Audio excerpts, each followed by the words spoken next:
Fin 2015, je prends plusieurs décisions radicales qui vont totalement changer ma vie. À l'époque, je suis entrepreneur, je dirige un site internet de vente de vin français et je suis exténué au bord du burn-out. La raison est simple, ma startup grossit d'année en année en chiffre d'affaires mais pas en marge. Sans marge, impossible de me payer un salaire. C'est à ce moment-là que je découvre que toutes les startups ne sont pas égales, qu'il existe des business plus rentables que d'autres et c'est le point de départ de mes critères d'investissement gagnants que tu connais.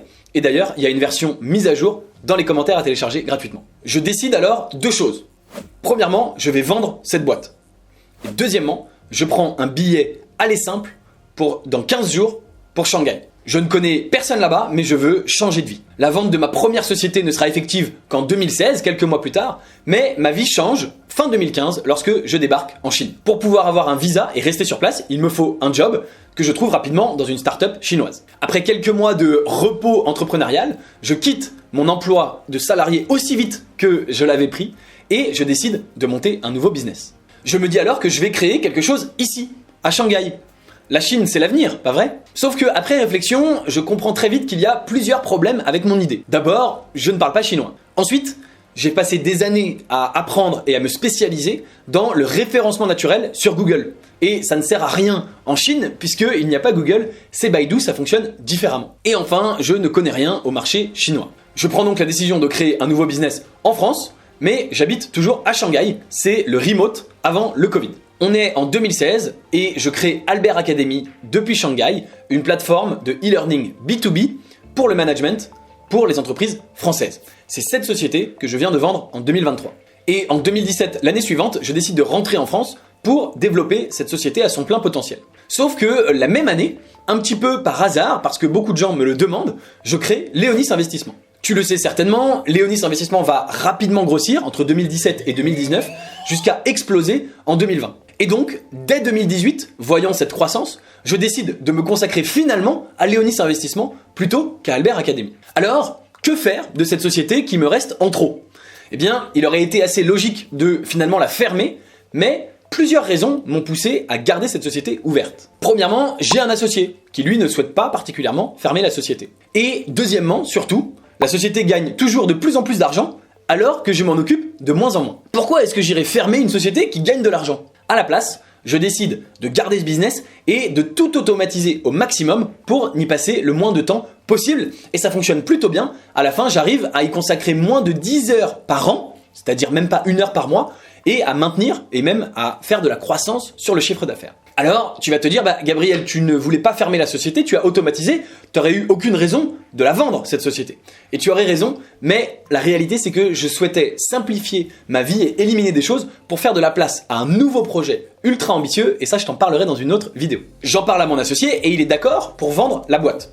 Et donc, je mets des annonces sur des sites de vente de sociétés.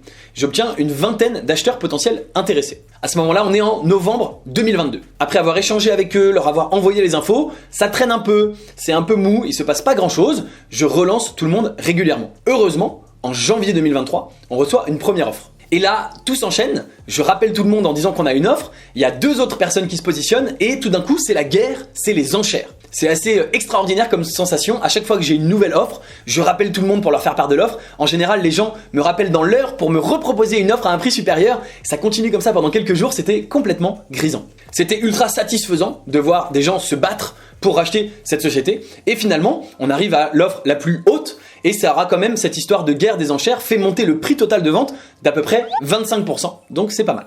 Une fois qu'on a accepté l'offre qui nous paraissait la meilleure, on arrive sur la partie un petit peu plus complexe, donc les due diligence, la rédaction des contrats, le juridique, l'emprunt bancaire pour l'acheteur, etc.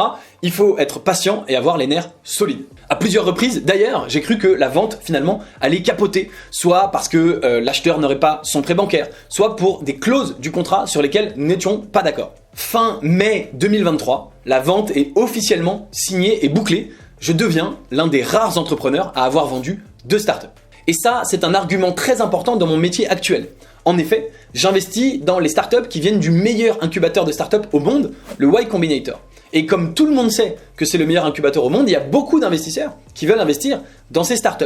Elles ont en général trop d'argent et c'est l'entrepreneur qui va choisir quel investisseur il accepte dans sa société.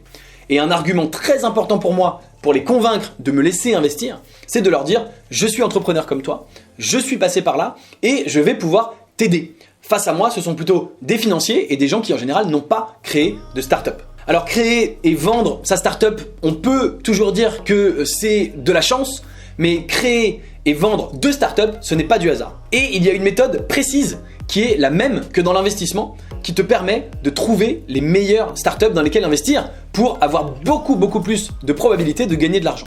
Cette méthode, c'est mes critères d'investissement gagnants et j'aurais pu les garder pour moi, secrets, mais j'ai décidé de te les partager entièrement, gratuitement. Il te suffit de les télécharger dans la description juste en dessous, c'est la nouvelle version mise à jour.